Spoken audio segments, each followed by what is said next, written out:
होगी। नेक्स्ट हम पढ़ते हैं मांग तथा पूर्ति में शिफ्ट। सप्लाई और डिमांड में शिफ्ट कैसे होगा। सबसे पहले हम यहाँ पे मांग में शिफ्ट को पढ़ेंगे। मांग में शिफ्ट यानी डिमांड में शिफ्ट। डिमांड में शिफ्ट कैसे होता है, देखिए यहाँ आरंभिक संतुलन बिंदु ई है। मान के चलिए हमारी पहले कीमत P0 थी।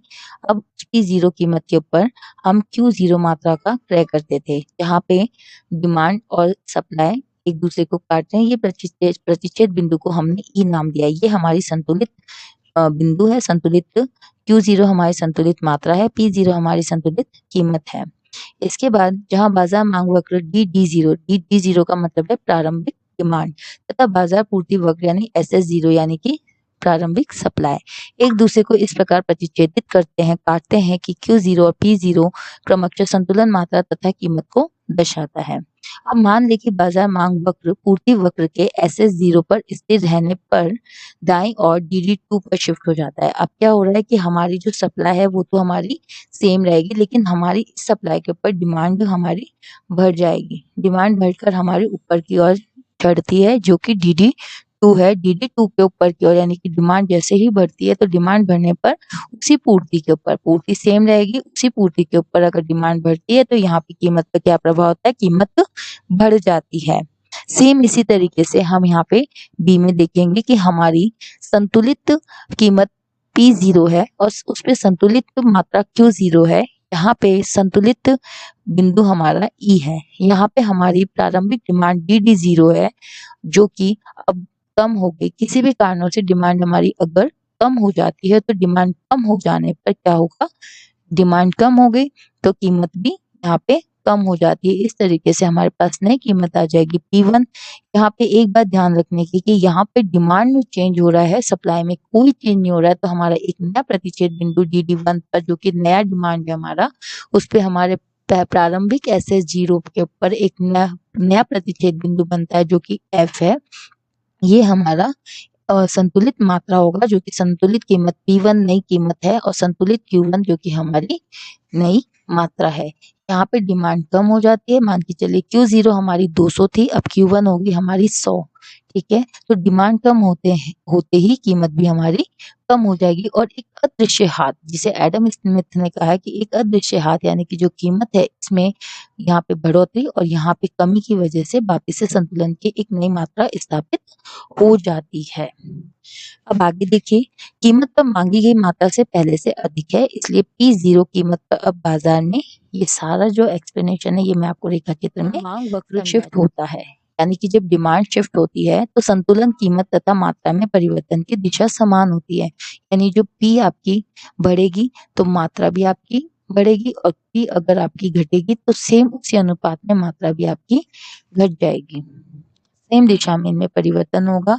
ये हमारी इम्पोर्टेंट लाइन है कि अगर डिमांड में परिवर्तन होता है तो कीमत और मात्रा में परिवर्तन समान होता है, समान अनुपात में होता है।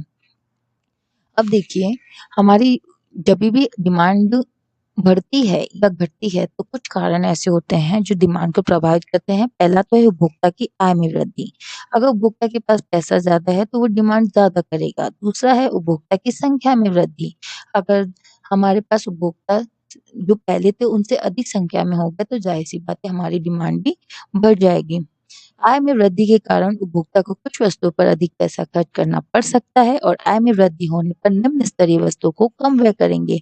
इस लाइन का मतलब है कि जैसे जो उपभोक्ता की आय अगर बढ़ जाती है तो जो निम्न स्तरीय वस्तुएं जैसा मोटा अनाज है या फिर केरोसिन का तेल है, ऐसी वस्तुओं को छोड़कर उपभोक्ता उच्च स्तरीय वस्तुओं का उपभोग करना प्रारंभ कर देता है। नेक्स्ट आपकी लाइन देखिए, बाजार मांग वक्र दाईं ओर शिफ्ट हो जाएगी। ये हम पढ़ चुके हैं कि अगर हमारी कीमत डिमांड हमारी दाईं ओर कब शिफ्ट होती है, जब हमारी डिमांड बढ़ जाएगी। आगे देख शिफ्ट के ऊपर, पूर्ति शिफ्ट के अंदर अब हम सप्लाई को चेंज करेंगे और डिमांड को हम फिक्स करेंगे। तो चलिए इसका एक रेखा चित्र हम यहाँ पे देख लेते हैं।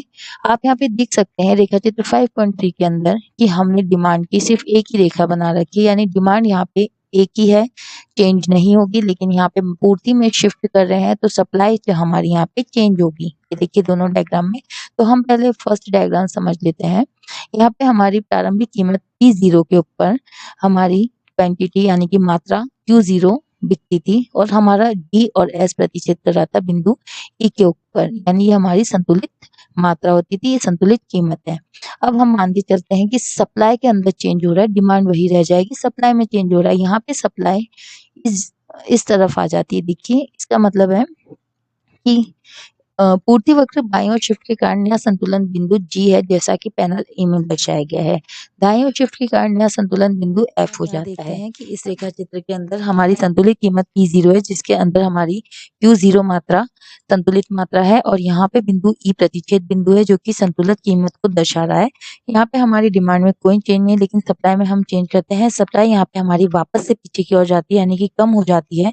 जहाँ हमारी सप्लाई कम हो जाती है वहां पे हमारी कीमत बढ़ जाती है, यानी यहाँ पे डिमांड वही रहेगी, डिमांड ज्यादा रहेगी और पूर्ति कम होगी, तो हमारी कीमत में क्या परिवर्तन होगा, कीमत ऊपर की ओर चढ़ेगी, यानी कि कीमत बढ़ जाएगी। अब जब कीमत तो बढ़ जाएगी तो हमारी अपने आप यहाँ पे जो मांग है वो कम हो जाएगी और पहुंच जाएगी हमारी Q2 के ऊपर। यहाँ पे हमें एक नया संतुलन बिंदु मिल जाता है जो कि जी है।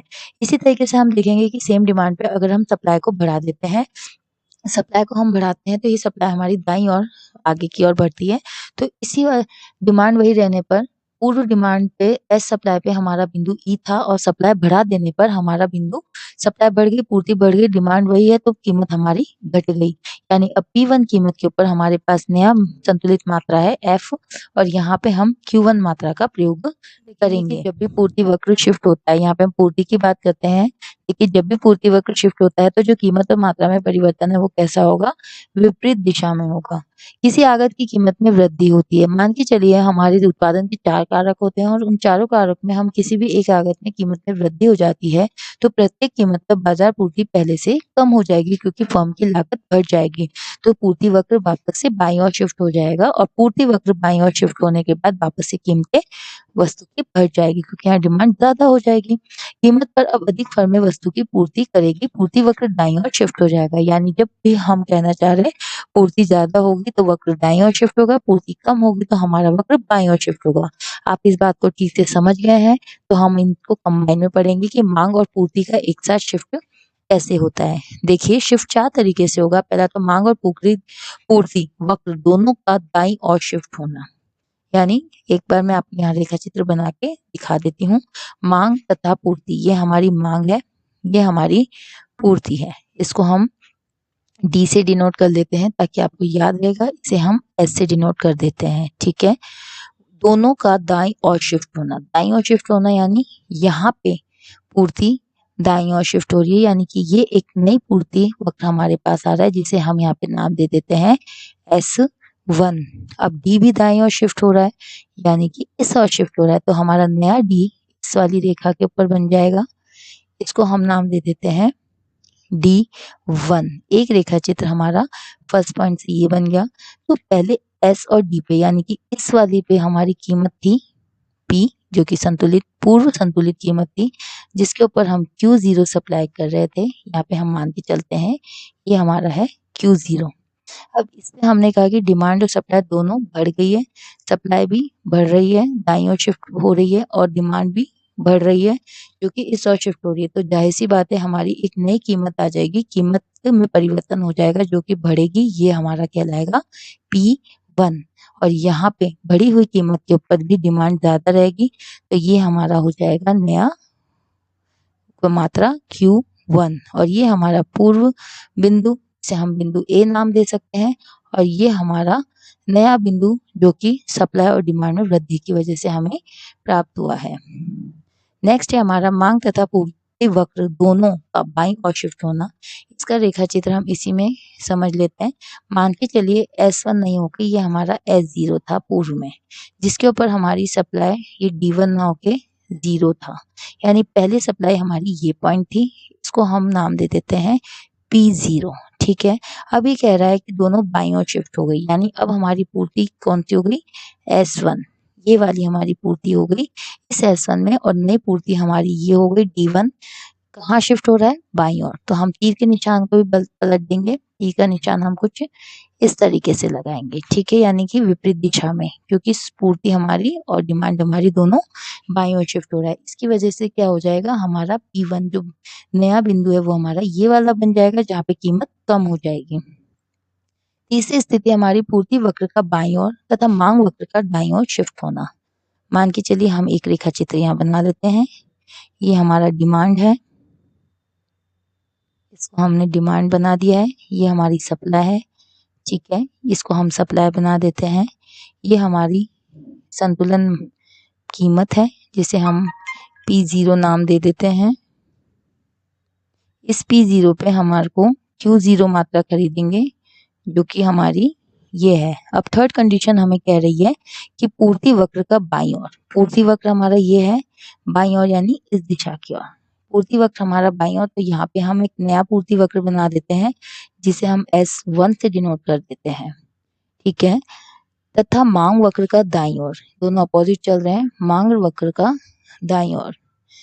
इसका मतलब यहाँ पे क्या चल रहा है कि हमारी डिमांड तो बढ़ रही है लेकिन हमारी जो पूर्ति है वो घट रही है। तो ऐसी कंडीशन में जाहिर सी बात है पूर्ति घटेगी तो हमारी कीमत क्या हो जाएगी, बढ़ जाएगी।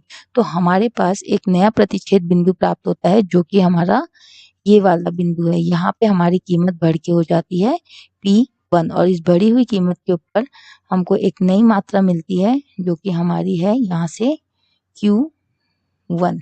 इस तरीके से हम स्थिति 3 का रेखाचित्र। फोर्थ स्थिति हम देखते हैं। फोर्थ स्थिति में हम वापस से एक नया डायग्राम बना लेते हैं इस तरीके से, जहाँ पे हमारा डिमांड, हमने प्रारंभिक डिमांड ये दी है और दूसरा हमारा सप्लाई ये है, ठीक है। यहाँ पे हमारी कीमत P और हमारा यहाँ पे है इसी कीमत पे मात्रा Q0।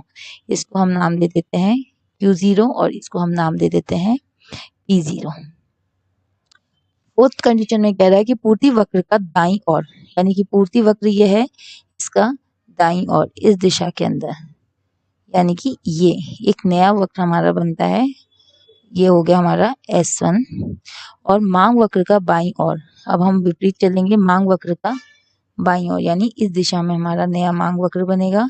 तो हम यहाँ पे ऐसा बना देते हैं जिसका एक प्रतिच्छेद बिंदु हमको ज्ञात हो रहा है। ये प्रतिच्छेद बिंदु क्या है, हमारा एक नया बिंदु जो कि पहले ये था, अब जो नया हमको मिला है वो ये है। यानी इस स्थिति पे हमारी कीमत क्या हो रही है, P0 से कम हो रही है जो कि P1 है, क्योंकि यहाँ पे हमारी क्या होगी, डिमांड घट रही है। तो डिमांड घट रही है तो कीमत भी घटेगी और हमारी नई की जो इस P1 पे है एक नई यूनिट आ जाएगी Q1।